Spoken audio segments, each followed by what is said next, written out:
All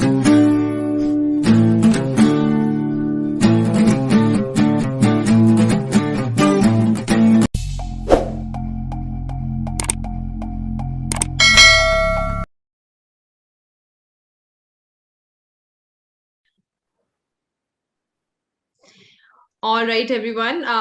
Welcome to our series at IvyProSchool, where we are going to talk about a few topics which are very important topics in Tableau. I will give a short introduction about myself. My name is Eeshani Agarwal. I have been the director and trainer at Ivy for about 13 years. My specialization in Ivy is related to descriptive analytics, where I work on Excel, on automation of Excel using VBA, on visualization tools like Tableau and Power BI.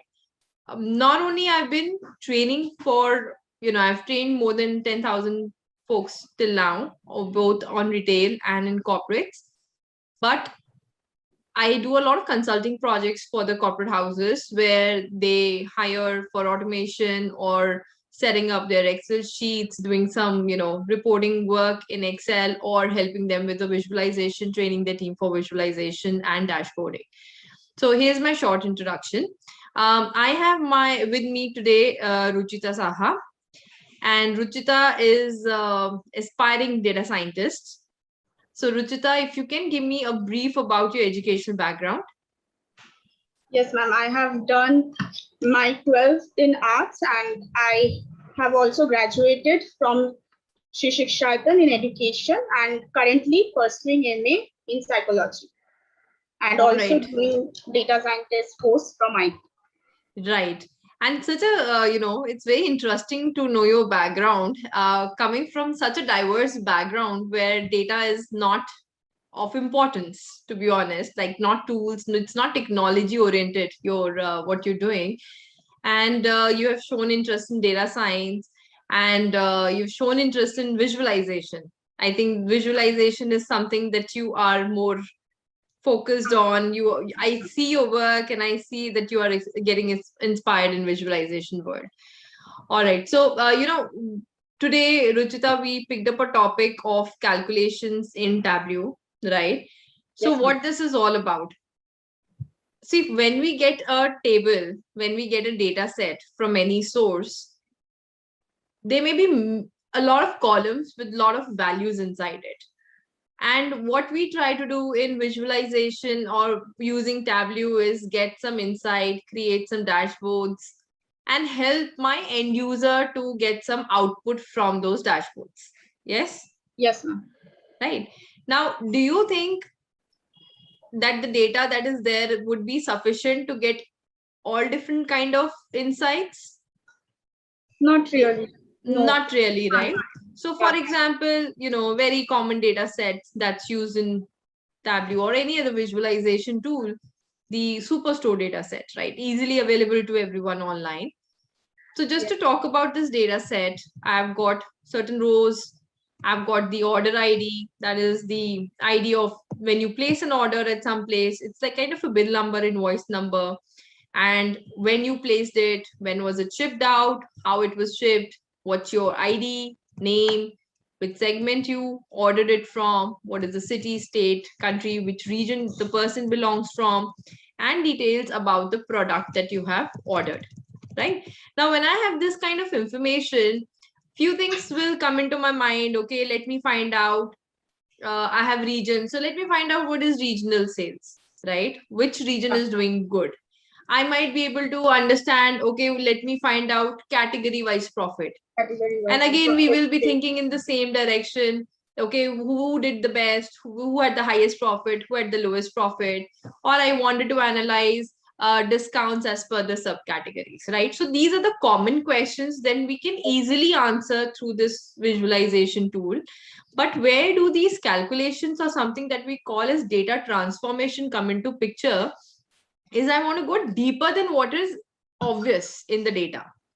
So these things are pretty obvious that anybody would be curious to do a summarization on these 4 columns against certain things like subcategory or dimension or country, things like that, right? Very, very common thing. But we do data transformation so that we can get better insight into our data. And when we do better insight into the data, we'll get better insights, much, much interesting insights than what our usual data can do, and generate reports definitely for our N plus funds. And third thing is we are able to take some good decisions for the business. Okay. So, Ruchita, can you think of any question that we can answer in this data set, which is not like we said, some things are obvious. Yes, I can do a total sales, total profit, average discount. Those things are very common. But what else can I find from that data that will help me in business? Maybe the percentage of sales and all. Percentage of sales, right? Of sales and absolutely. Yeah. Absolutely. So what I've done is I've put some questions over here that I felt, this could be beyond what I already know. And when I know these kind of questions, I have a better hold on my data set. Okay. So before I get into these questions, in Tableau, there are two types of calculations that we focus on. What are the two types of calculation? One is our calculated field and one is our table calculations, right? Now, both of them, if you are a user of Excel, you would, you will be able to understand these two calculations very easily because the same calculation exists when we are doing pivot tables in Excel. So if you go back, to your Excel workbook and you see that, yes, there was something called calculated field in pivot and there was something called show value as in pivot table. So just to make a quick distinction between what a calculated field does for us and what a table calculation does for us. So if I have Tableau workbook, I'm just going to open a new workbook altogether. And I'm going to pick the same data source as Superstore dataset. It's an Excel file. So when I connect, I'm going to pick up Microsoft Excel, Superstore data. And we're going to reach the first screen of Tableau. And over here, I'm going to work with only one table today. So all the three tables that were there in my Excel sheet are available. So I'm just going to pull orders over here and get the data of orders, right? This is a data source, right? In which we can, do some calculations. Then we go to sheet 1 where we do our graphs and charts and make our visualizations. So the table calculations that I'm talking about in the calculated field, we can apply in this sheet. How do we use calculated field? We are going to click on this drop down. We go to create calculate. And over here, we can give the name of the field that we want to create. We are going to give the formula by which we are going to create, and we can click OK. On the right-hand side, you guys will see that there are a lot of functions. Again, a lot of functions which are similar to Excel, you will find over here. So we can, click on any function, understand how they are written, and utilize there for creating a calculated field. But do you know what is the difference between calculated field and a table calculation? Like when would I use a calculated field versus when would I use a table calculation?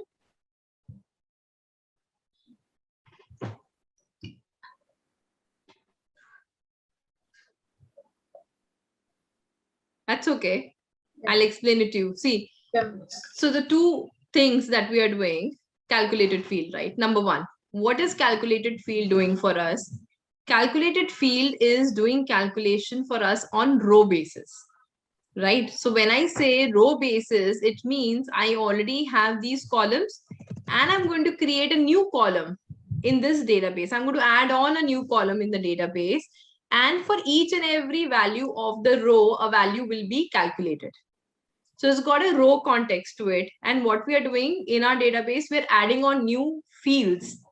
And then this new field I can pull again in my visualization, right? So that's calculated field. Now, when you talk about table calculations, what are those? Those are the ones in which we are working on the visual. Example, if I have subcategory wise profit. So now if I want to do a calculation on the fields, of the visual, then I do a table calculation. So I'm not creating any new column in my database. I'm not doing it on the row basis, but I am doing it based on the visualization and what are the fields in the visualization, right? So those are the two, that's the main distinction between calculated field and table calculation. Okay. Now let's go to the question number 1. I'm going to get rid of subcategory and sum of profit. So the first question that we have over here is, what is the growth of various subcategories over 4 years? Very important, right? So if I want to understand that whether, yes, I should continue with the same subcategory for my business, do I need to add some subcategories which will give me more profitability or growth is there, or identify what I should remove from it? So this is an important question. How do we answer that? So for the growth of subcategory over 4 years, what are the fields do you think I need over here? Definitely subcategory field. Yes. And the date field. Okay. Like date in year. Right. And sales. Categories, right. Sales. And we'll pick up sales. So let me pick that in Tableau. I'll have the subcategory. I'll have the sales value, and I'll have the order date. And thankfully, what Excel does it aggregation based on year. So I've got my yearly subcategory. Yes. Now over here, when I want to do this growth calculation, ideally what I'm doing, I'm going to go to accessories and I'll say, okay, whatever was the value in 2021 minus the value in 2011 and 2012 minus 2011 and then divide by 2011, right? Yeah. And that's how I'm going to calculate the growth. So essentially, where am I working? I'm working in these value only. I don't want to create a new column. I don't want to create a new data set. So this is a table calculation, correct? Yeah. So how do we do it? We are going to go to sum of sales. And at the bottom, you will see something called a quick table calculation. Now, there are various type of calculations that we can do, like running total, difference, percentage difference, percentage of total, rank, moving averages, compound growth, year-on-year growth. So which one do you think would be more suitable to answer our question? Percentage difference. Percentage difference or? Percentage of total. Percentage of total. Percentage of total would probably give me the total distribution. But if I want to find growth, I want to have year-on-year growth, right? Year-on-year, how it has changed. So we will actually, luckily, unlike in Excel, we had to do a percentage difference and define everything. I don't have to do that in Tableau. I can easily work with year-on-year growth. So this will only be active when you have some year or a date data type over field over here. Otherwise, it doesn't get activated. So if I click on year-on-year growth, see, I've got a beautiful table, which gives me a very good understanding of accessories, how they have grown over a period of time. So I've seen this is decreasing. There was a negative and dull period for appliances, but it picked up very nicely in 2014. So we can understand our data very nicely over here. Now, if I put a line graph for so many things, probably it would not look nice. So yeah, definitely we can use, let's say, if I use a quick highlight tables where I'm getting that oranges, the one which are orange is negative, and the one which is dark blue is positive.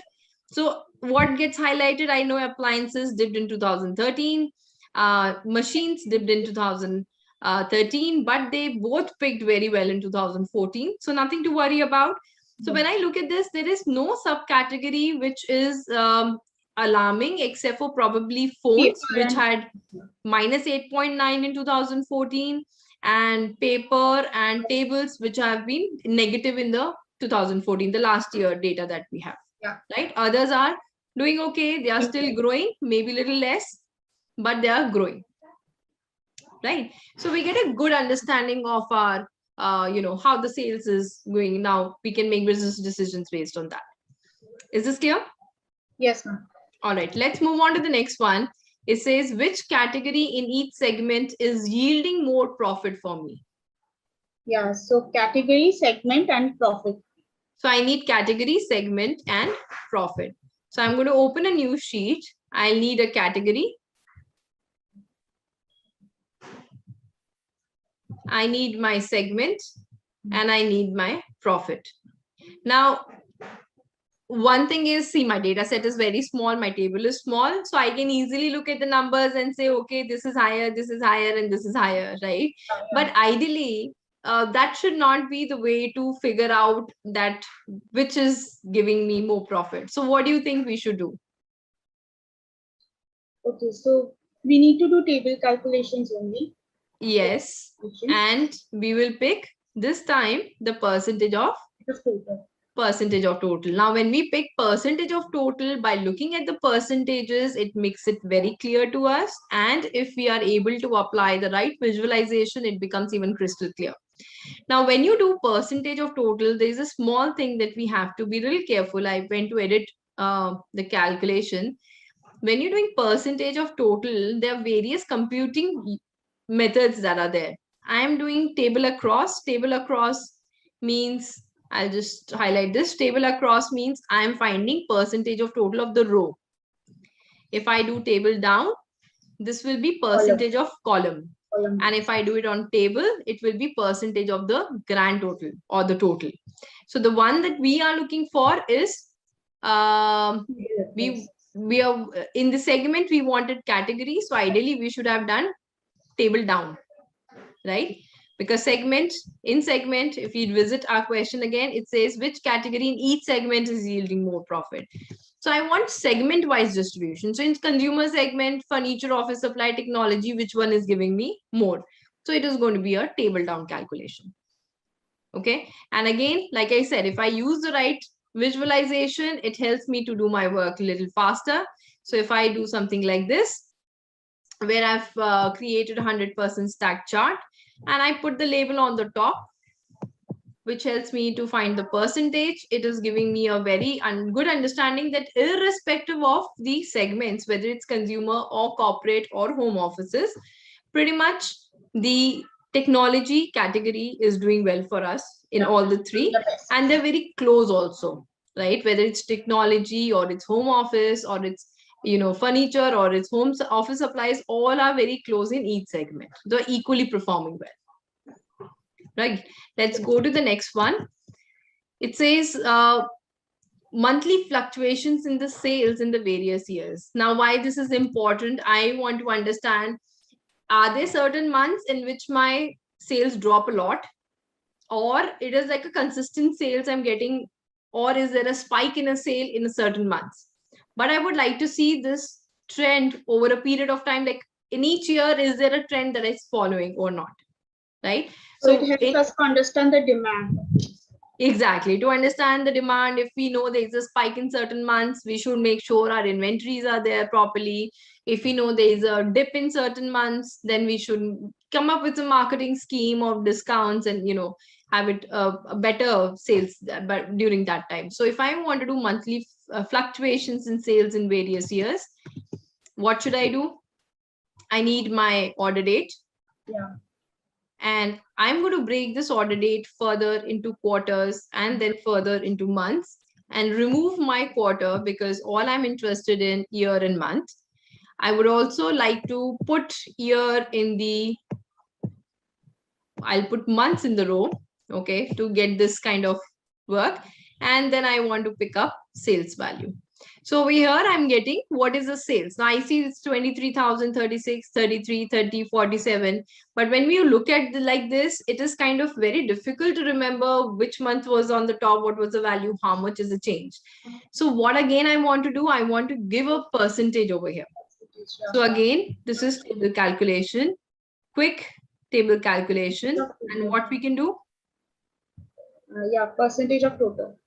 Percentage of total will give me contribution, right? But I want to see the difference from previous month. Correct? Okay. Yeah. So I'll go to the previous month, and over here, I will again go to edit table.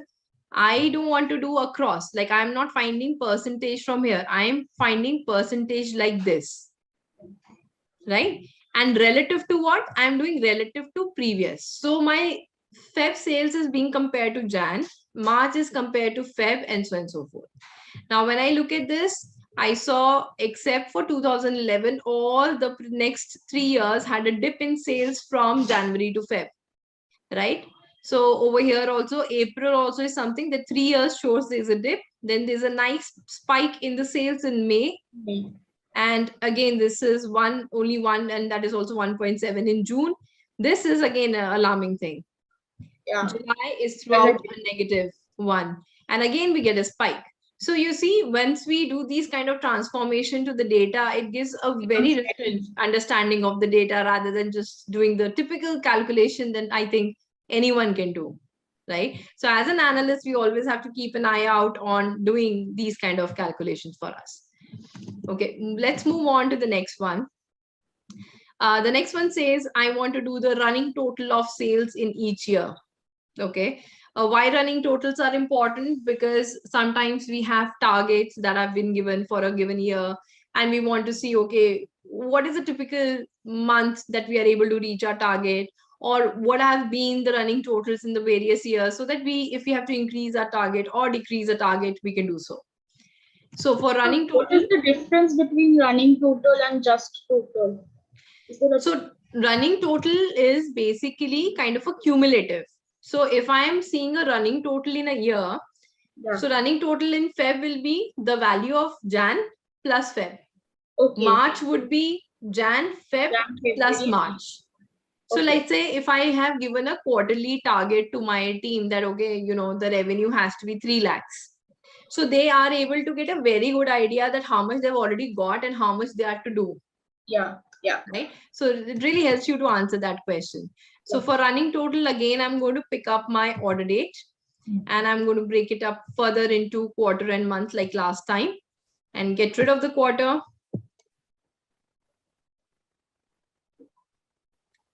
And then I'm going to put sales value and I'm moving again my month over here, right? So once I've got this, I can do it in this format. I may also have year in the row format. So let me just put it in a different format than last time. And there's another concept in Tableau, which is called table, and one is called pane. So what is a table? Table is this entire thing is called a table, and pane is like a group in between the entire table. So there's a 2011, there's 2012, there's 2013. So these are the individual panes inside the table. Now, when we do running total, again, going back to quick table calculations, we can do our running total. When we do that, what it is doing, so if you can see 23, 59, 93, 123, 117, so it's increasing. So that's what running totals are. But after December, we see that it has again increased in January, right? Yeah. But running total, it's not that I have a target of like 3 years and I'm looking at it, right? So typically it's like a 1 year thing. 1 year, yeah. And I don't want December and January to talk to each other. Like they should not be adding up together. So in this case, again, we will go back and we will edit the calculation. And over here, what do you think I should do? Pane down. I have to do pane down. Exactly. When I do pane down and you see the calculation, it has just run the running total till this part. And when I come out, now it is again starting from January. Okay. Then we have, let me pick up the next question. Then we have something called, I want to rank my subcategory based on the quantity. And then I want to compare the profits. So what I'm trying to do over here, I'll tell you, like sometimes when things are selling a lot, let's say one particular subcategory is selling a lot, then we get very happy. Oh my God, we are sold this much, you know, we sold thousands pieces of this thing. But at the end of the day, what matters to business is how much profit did I get from it? Did I get profit or not? Because a lot of time, you know, a lot of time businesses are busy giving discounts. They give a lot of discount and then they look at the sales and like, oh, we gave this much discount and we had like 5 lakhs of sales in a month. But the point is, did that discount get you any profits or not? Right. So what I'm trying to find out over here, okay, let's see how the quantities were sold. And I would like to rank them, like which subcategory had the highest one, then the lowest and below that. And then I want to compare it against my profits. Did it give me like, did my top rank or my 10th rank probably gave me the same profit, or how did it work? Yeah. Okay. So that's the intention of this question. So if I go back, I would want my subcategories and I want my quantity, but I don't want to see this quantity. It's going to be very difficult to retain, which is highest, which is lowest. And when I, what do you say? When I'm going to put profit also, if I sort with profit, I will lose my sorting of quantity. And again, I lose my track of which one was highest and lowest. So what I'm going to do, I'm going to use a table calculation. And in this, there's a calculation of rank. Now in rank, you can do both. You can do ascending to descending, you can do descending to ascending, both. So I will just click on rank. It has quickly done 7, 16, 11, 2, 13, 1, and so on and so forth. And by default, let's go and check. I am doing edit, and you see it has done by default descending order. So means the one which is chairs has the highest quantity sold, followed by binders, followed by storages, and so on and so forth. Okay, now let's also bring profit into the picture and just see. I'm going to pick profit and I'm going to sort the profit. Okay. So, like we said, not necessarily the quantity translate to profits, right? So we see that something which is 13th rank and 12th rank is getting me much higher profit than what a first, and look at where the second rank is. So think about like binders is a small price tag, like a not expensive thing. So binders, obviously I can sell in huge quantity, but does that translate it into the larger profits? No, it does not.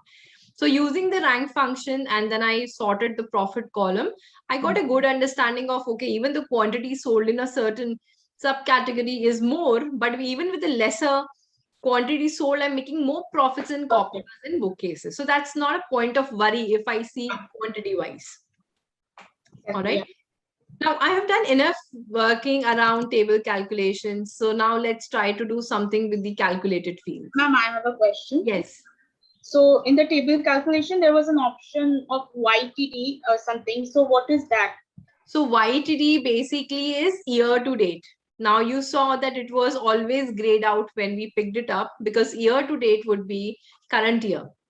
Yeah. So in 2021, if I have to do YTD, that would be 1st of January of 2021 till today's date. Oh, okay. Since I do not have the current data over here, I have the YTD as grayed out throughout. Okay, so that will be there if we have the latest data, like current data is there on which we are doing the calculations. Yeah. Okay. All right. So another thing is, I've got 2 more questions, and I hope by these questions, it will be clear what are the various table calculations, how to use them. The next question is, I want to find what is the average discount to sales ratio for the various subcategories in different regions.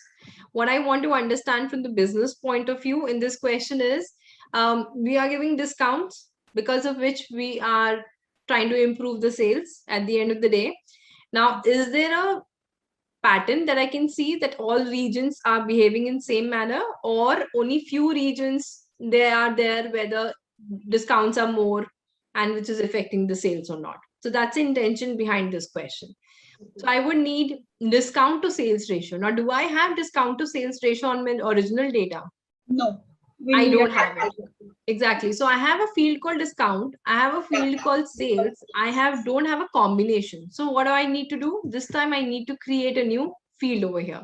So I'm going to create another sheet going over here, calculated field, which is the second type of calculation. And I'm going to put discount to sales ratio. And when you come in this area, this is a place where you write the value. Now I'm going to use a simple function called IIF, which is basically your if function if you are a user of Excel, which helps you to have a logical test and see whether it's true or false. If it's true, it will return you a certain value. If it's false, it returns you another value. So what is the test I want to create? I want to make sure that the sales is not equal to 0, because if I divide discount value by 0, I'm going to generate error. Yeah, value divided by 0 is going to be an error. So that's why I want to put this logical test that if the sales is greater, not equal to 0, then I want to do discount divided by sales to get the ratio. Otherwise, I want to replace it with a 0. I don't want an error. I want discount divided by sales, whatever the value is. But if the sales is 0, then I want a 0 in the place of the ratio. We click OK. We've got discount to sales ratio under the measures. I'll go to the subcategory. I'll put discount. And I want my regions because I want to analyze this thing by the regions. Once I've done this, I can do the formatting if I want in terms of percentage and all. But let's quickly do this highlight table. And I'm going to swap the rows and columns.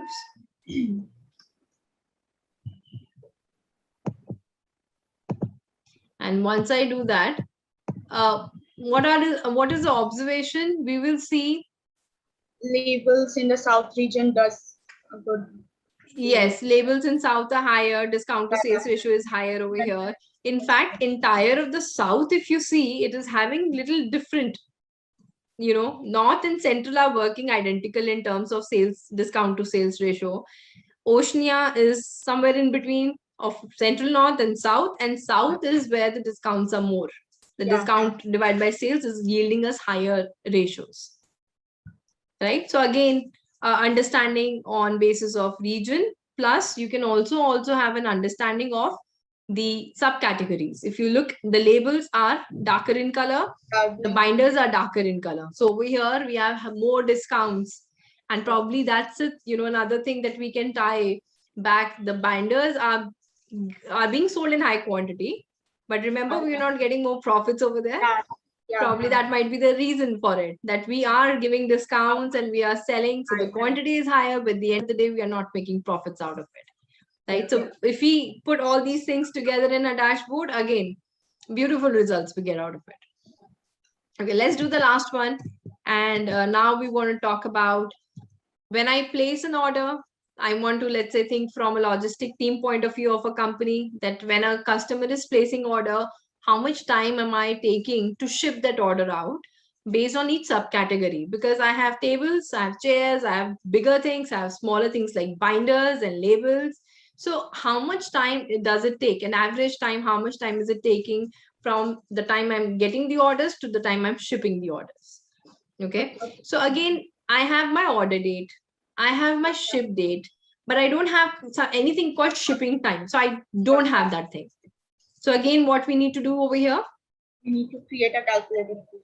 Exactly. We'll create a calculated field. And this time I'm going to use the calculated field of, I'm going to name it as shipping date. And I'm going to make it as ship date, which is going to be the latter date minus the order date. So this will give me the number of days. When you subtract the two dates, then I get a output as days, right? And if I just do this, I get my shipping. I should have said shipping time instead of date. Hold on. Shipping time. And okay. And I want my subcategories and I want shipping time. So is this looking what we wanted? Is this looking correct? No, right? It's too large. I can't take 1413 days. Yeah, right. Why is it happening? Because it's doing by default a sum. So I would like to convert this into an average. So I'll go to measures, I'll do an average, and there you go. Right. So again, if I have to look at the data and understand, irrespective of what subcategory it is, I am taking an average of 4 days from order to ship. So if we are looking at, kind of giving an offer to our customers that, like how Amazon has, right? That I can ship it a little faster to you. This is what regular time is, but if you want faster, you pay extra, and I can do. So if I'm trying to see that, but I'm seeing only 4 days as my average time, then I have to think on my logistics side. Probably the manpower is less, or the systems are such that I'm not getting information on time of packing and shipping, or the logistic partners that I have fewer number of them that they are able to ship them on time. So those kind of questions, again, internally business has to take care. And then if we want to bring down our shipping time on any of the subcategory or all, we have to work on the business side of it. Okay. So any questions you have, Ruchita? No, ma'am. I All really right. enjoyed the session. Yeah. That is nice. Yeah. So It's a good way to understand actually. It becomes very yes. easy to understand when we do such calculations correctly. Yeah. Correct, correct. I think until unless we don't have a use case for what we are learning technically, it becomes difficult to, okay, I've understood what it is, I know how to use it, Yeah. but where do I use it? Yeah. Right. So important. So I like the fact that you enjoyed this thing, and thank you for joining me. And I if you have any questions, you know how to reach out to me. Yeah, sure, ma'am. Yeah. All right. Thank you, Ruchita. Thank you. Thank Take you, ma'am. care. Thank you, ma'am, for such a beautiful Thanks. session. Thank you.